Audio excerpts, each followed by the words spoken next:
கடந்த ஒரு 4 வருடமாகவே ரிஷபராசி வந்து நிறைய பிரச்சனைகளை ஃபேஸ் பண்ணியிருக்காங்க. இப்போ வந்து அவங்களுக்கு நல்லா இருக்குது. பட் அதை பயன்படுத்திக்கங்க. நீங்கள் புது பிஸ்னஸ் ஆரம்பிக்கிறீங்க அப்படின்னா கூட பணத்தை ஓவராக எக்ஸ்பென்ஸ் பண்ணாமல் அளந்து செலவு பண்ணுங்கள். பட் கோச்சாரத்தில் நமக்கு சனி பகவான் எங்கள் 11 இருக்கார்ல, லாபஸ்தானத்தில் இருக்கார் நமக்கு. அதனால் கண்டிப்பாக இந்த விஷயம்லாம் லாபமாக தான் கொடுப்பாரு. கொஞ்சம் இந்த ஆண்டு பார்த்தீங்கன்னா அவங்களுக்கு அவங்களோட திறமைகளை நிறைய அங்கீகாரம் கிடைச்சி பேர் புகழ் எல்லாமே வரும். ஆனால் அதில் கொஞ்சம் கவனம் தேவை.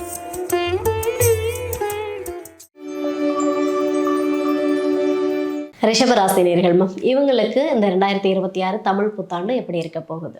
ரொம்ப நல்லா இருக்கும். ரிஷபத்துக்கு ரொம்ப நல்லா இருக்கும். கடந்த ஒரு 4 வருடமாகவே ரிஷபராசி வந்து நிறைய பிரச்சனைகளை ஃபேஸ் பண்ணியிருக்காங்க. இப்போ வந்து அவங்களுக்கு நல்லா இருக்குது. பட் அதை பயன்படுத்திக்கங்க. ஆனால் உடலில் கொஞ்சம் கவனம் வேணும். உடல் ஹெல்த்தில் ரொம்ப கவனம் வேணும். நல்லா இருக்காமல் இருக்கும். திடீர்னு சடனாக ஏதோ ஒரு ஹெல்த் இஷ்யூஸ் வராமல் தான் இருக்கும். குடும்பத்துலேயுமே கொஞ்சம் ஒற்றுமை வந்து குறைவதாக இருக்கும். இவங்க நிறைய ஹெல்ப் பண்ணணும், நிறைய பண்ணணுன்றது நிறைய விஷயத்த தேவையில்லாமல் எடுத்து போட்டுட்டு டென்ஷன் ஆகிக்கக்கூடியது காரமாக இருக்கும். அதே மாதிரி வீடு கட்டுறதுக்கு, ஏன்னா 4 வருடமாக அவங்க நிறைய விஷயத்த வீடு கட்டணும் அதெல்லாம் பிளான் பண்ணி வச்சுருப்பாங்க. எதுவும் நடக்காமல் அப்படி இப்படி நின்று இருக்கு பார்த்தீங்களா. இப்போது கிடைக்கும். பட் கொஞ்சம் தடை தாமதத்தோடு கிடைக்கும். பட் கண்டிப்பாக கிடைக்கும். நீங்கள் இந்த ஆண்டு ரிஷபராசியை பொறுத்த வரைக்கும் எதெல்லாம் வாங்கணும், வீட்டுக்கு பொருள் என்ன பொருள் எல்லாம் வாங்கணும், இந்த அப்ளையன்சஸ்ஸு, காரு, வண்டி இதெல்லாம் வாங்கணும்னு ஆசைப்படுறவங்க கண்டிப்பாக வாங்குவோம். நிறைய பேர் வீடு வாங்கிறதுக்கு கூட வாய்ப்பு இருக்குது. வண்டி வாங்கணும், வீடு இதெல்லாம் வாங்கிறதுக்கான வாய்ப்புகள் நிறைய இருக்குது. பட் ஹெல்த்தில் கவனம் வேணும். Okay, super ma'am, super. இவங்களுக்கு வேலை வாய்ப்பு, தொழில் அந்த அமைப்பு எப்படி இருக்குது? பணம் வந்து வெளியிலேருந்து நிறைய வருவதற்கான வாய்ப்புகள்லாம் நிறைய இருக்குது. இவங்க ஏற்கனவே கொடுத்து வச்ச பணம்லாம் திடீர்னு வராதுன்னு நினச்ச பணம்லாம் கூட வருவதற்கான வாய்ப்பெல்லாம் நிறைய இருக்குது. அதே மாதிரி இவங்களும் பிஸ்னஸ் எல்லாம் நிறைய பண்ணுவாங்க. இப்போ இதெல்லாமே நிறைய 4 வருடம் முடங்கி போன பிஸ்னஸ் எல்லாம் திரும்ப இப்போது தூசி தட்டி எடுத்து பண்ணக்கூடியதுக்கான வாய்ப்பு இருக்குது. நிறைய பிரான்ச்சஸ் போடுறதுக்கான வாய்ப்பெல்லாம் இருக்குது. இப்போ ஏதோ ஒரு ஷாப் வச்சுருக்காங்கன்னு வச்சிங்கன்னா இன்னும் 2-3 பிரான்ச்சஸ் ஓப்பன் பண்ணலாமா, அந்த மாதிரி பிரான்ச் போடுறதுக்கு வாய்ப்பு இருக்குது. எது பண்ணாலும் கொஞ்சம் இன்வெஸ்ட்மெண்ட் கம்மியாக பண்ணுங்கள். நான் பொது பலனை சொல்லும் போதே என்ன சொன்னேன், தடாதடியாக பணத்தை செலவு பண்ணாதீங்க. இந்த ஆண்டு எல்லா ராசிக்காரங்களும் பணத்தை அளந்து தான் செலவு பண்ணணுன்றதை நான் தெளிவாக சொல்லியிருக்கேன். நீங்கள் புது பிஸ்னஸ் ஆரம்பிக்கிறீங்க அப்படின்னா கூட பணத்தை ஓவராக எக்ஸ்பென்ஸ் பண்ணாமல் அளந்து செலவு பண்ணுங்கள். அதற்கப்புறம் அடுத்த ஆண்டு இல்லை அதுக்கு அடுத்த ஆண்டுக்கு அப்புறம் நீங்கள் எக்ஸ்பெண்ட் பண்ணுறதை பற்றி கொஞ்சம் இது பண்ணிக்கலாம். பட் பிஸ்னஸ் நல்லா இருக்குது.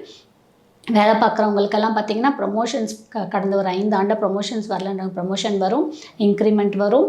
இது இல்லாமல் எக்ஸ்ட்ரா வேலையும் பார்த்துக்கிட்டு பிஸ்னஸ் பண்ணலாமான்னு நினைக்கிறவங்களுக்கு கண்டிப்பாக ஒய்ஃப் பேர்லேயோ அம்மா பேர்லேயோ பொண்ணு பேர்லேயோ பண்ணாங்கன்னா கண்டிப்பாக பணம் பல வழியிலேருந்து வரும். ஓகே, பல வழியில் பணம் அப்படின்ற மாதிரி. அருமை, சூப்பர் மேம். இவங்க வந்து இப்போ கடனில் சிக்கி தவிக்கிறாங்க, இல்லை வந்து புதுசாக கடன் வாங்க போகிறதுக்கான ஏதாவது அமைப்பு இருக்கா? இல்லை, கடன் கண்டிப்பாக வாங்குவாங்க. ஏன்னா வாங்கி தான் வீடு கட்டுவாங்க. வீடெல்லாம் லேண்டு வச்சுருப்பாங்க. இல்லை லேண்டு வாங்கிறதுக்கே லோன் போட்டு வீடு கட்டி போகணும், வாடகை வீட்டில் இருந்தோம் இப்போ சொந்த வீட்டுக்கு போகலான்ற எண்ணமெல்லாம் புதுசாக இப்போ வரும். அதை செய்வாங்க, இம்ப்ளிமெண்ட் பண்ணுவாங்க, எல்லாமே நடக்கும். பட் கோச்சாரத்தில் நமக்கு சனி பகவான் எங்கள் 11 இருக்கார்ல, லாபஸ்தானத்தில் இருக்கார் நமக்கு சனி பகவான் ரிஷபத்தை பொறுத்த வரைக்கும். அதனால் கண்டிப்பாக இந்த விஷயம்லாம் லாபமாக தான் கொடுப்பாரு. கொஞ்சம் சிறு தாமதத்தோடு கொடுப்பாரு, அவ்வளோதான். அது ஜூனுக்கு அப்புறம் கிளியர் ஆகிடும். ஓகே, ரொம்ப கவனமாக இருக்கணும் ரிஷபராசி அப்படின்னா எந்த விஷயத்தில் ரொம்ப கவனமாக இருக்கணும்? ரொம்ப கவனமாக இருக்குன்னா இந்த ஆண்டு பார்த்திங்கன்னா அவங்களுக்கு அவங்களோட திறமைகளை நிறைய அங்கீகாரம் கிடச்சி திறமைக்கு அவங்களோட திறமைக்கு அங்கீகாரம் கொடுத்து பேர் புகழ் எல்லாமே வரும். ஆனால் அதில் கொஞ்சம் கவனம் தேவை. எப்பயுமே திடீர்னு ஒரு விஷயம் நடக்குதுன்னா அதை நமக்கு பின்னாடி ரிவர்ஸ் அடிக்கும்ன்றது கொஞ்சம் கவனம் வேணும். ரிஷபத்துக்கு சனி பகவான் 11 இருக்கிறதுனால லாபஸ்தானத்தில் இருக்காரு. உங்களை நல்ல ஒரு உயர்ந்த இடத்துக்கு கொண்டு போய்ப்பார், பெரிய மனிதர்களோட தொடர்பு கொடுப்பார், எல்லாமே ஓகே. பட் இவங்க என்ன ரிஷபம்ல, அது ரிஷபம் வந்து எப்பயுமே சுக்கிரனோட வீடு. அதுலேயும் அங்கே தான் சந்திர பகவான் உச்சம் போது இந்த வாய் வந்து கொஞ்சம் ஜாஸ்தியாக அவங்க வந்து ரியாக்ட் பண்ணுவாங்க. அப்போது எல்லாமே தெரியும் அப்படின்ற ஒரு இதில் ஏதாவது கொஞ்சம் மிஸ்கம்யூனிகேட் பண்ணிட்டு மாட்டிப்பாங்க. ஸோ அதில் கொஞ்சம் கவனம் வேணும். ஓகே மேம், இப்போது ரிஷபம் வந்து தொழில் நல்லா இருக்கும் அப்படின்ற ஒரு விஷயத்த சொன்னீங்க. இப்போ வேலை வாய்ப்பில் இருக்கவங்க, ஏன்னா மோஸ்ட்லி வந்து நிறைய பேர் வேலையை நம்பி தான் போயிட்டுருக்காங்க. ஸோ ரிஷபத்தில் இருக்கவங்களுக்கு வேலை வாய்ப்பு எப்படி இருக்கும்? புதிய வேலை வாய்ப்பு கிடைக்குமா, இல்லை ப்ரமோஷன்ஸ் கிடைக்கிறதுக்கு வாய்ப்பு இருக்கா? ப்ரமோஷன்ஸ் கிடைக்கும், இன்க்ரிமெண்ட் கிடைக்கும், புது வேலை கிடைக்கும். குரு பகவான் 3 இருக்கிறதுனால அவங்க எடுக்கக்கூடிய அனைத்து முயற்சியுமே இந்த ஆண்டு நல்லாவே சூப்பராக அவங்க எதிர்பார்த்ததை விடவே அமையறதுக்கான வாய்ப்புகள் அதிகமாக இருக்குது. ஆனால் இது திரும்பவும் சொல்கிறேன், பொது பலன். மேம் நீங்கள் சொன்னீங்க ரிஷபம் நான் இந்த வேலையை விட்டு இன்னொரு வேலைக்கு போகிறேன்னா பொது பலன். உங்களோட ஜாதகத்தில் எப்படி இருக்குன்னு நீங்கள் செக் பண்ணிக்கோங்க. ஆனால் பொதுவாகவே ரிஷபத்துக்கு ஜாப் ஆகட்டும், பிஸ்னஸ் ஆகட்டும், ஃபேமிலியாக இருக்கட்டும், வீடு வாங்குறதா இருக்கட்டும், நிறைய அப்ளைன்ஸ் வாங்குறது எல்லாமே சூப்பராக இருக்கும்.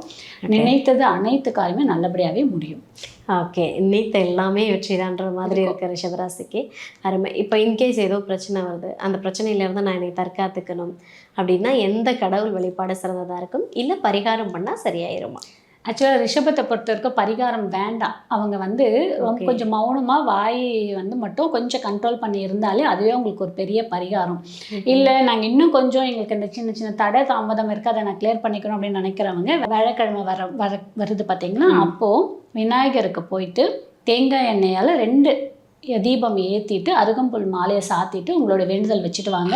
உங்களுடைய தடைகளை உடைச்சி உங்களுக்கு எல்லாமே நீங்கள் செய்யக்கூடிய வேலை அனைத்துமே வெற்றியாக விநாயகர் செஞ்சு கொடுப்பார். Okay, super.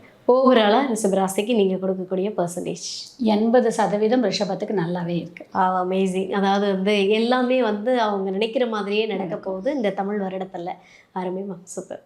12 ராசி நேர்களும் எல்லா ஜோதிடரும் நல்லா இருக்குன்னு சொல்லிட்டாலும், ஆனால் ஜாதகம் பார்க்கறது கம்மியாகலை, கஷ்டப்படுறவங்க கம்மியாகலை, வருத்தப்படுறவங்க கம்மியாகலை, கமெண்ட்ஸ் வர்றது கம்மியாகலை. கரெக்டுங்களா?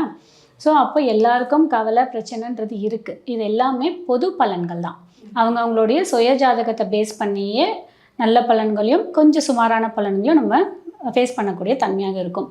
ஆனாலும் இந்த வருடம் இந்த 12 ராசிக்குமே முடிந்தவரை ஓரளவுக்கு எவ்வளோ கஷ்டங்கள் வந்தாலும் எவ்வளோ துயரங்கள் வந்தாலும் ஒரு ரீதியான ஒரு ப்ரீத்திங் அப்படின்றது கண்டிப்பாக இருக்கும். சந்தோஷம்ன்றது இருக்கும். ஏதோ ஒரு சந்தோஷம் கண்டிப்பாக இருக்கும்.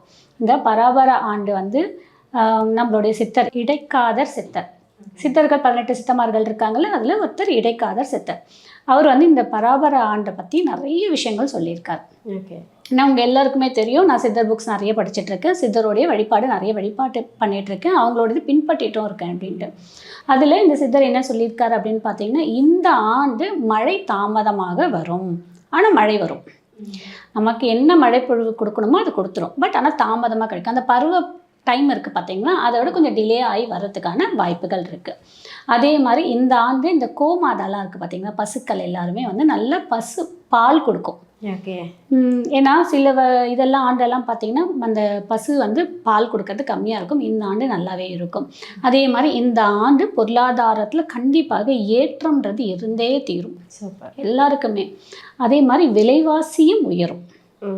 இப்போ நம்ம எல்லாம் பார்த்துட்ருக்கோம், கோல்டெல்லாம் தாறுமாறாக ஏறுது, இப்போ இறங்குது. ஆனால் இறங்குறதுன்றது ஒரு டெம்பரவரி தான், பட் ஏற்றம்ன்றது இருக்கும்.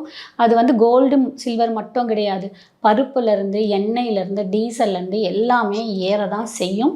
எல்லாருமே பணத்தை எப்படியெல்லாம் சேவ் பண்ணி வச்சுக்க முடியுமோ சேவ் பண்ணி வச்சுக்கோங்க. இந்த ஆண்டு சந்தோஷம், கவலை, வருத்தம், துக்கம் இருந்தாலும் money management, time management compulsory important. ஒவ்வொருத்தரும் முக்கியமாக இதை ஃபாலோ பண்ணணும். எதை ஃபாலோ பண்ணுறீங்களோ இதை ஃபாலோ பண்ணுங்கள். ஒரு ரூபா நீங்கள் செலவு பண்ணுறதா இருந்தாலும் அது கணக்கு வழக்கோடு செலவு பண்ணுங்கள். கண்டிப்பாக உங்களுக்கு அந்த காலகட்டத்தில் உதவிகரமாக இருக்கும்.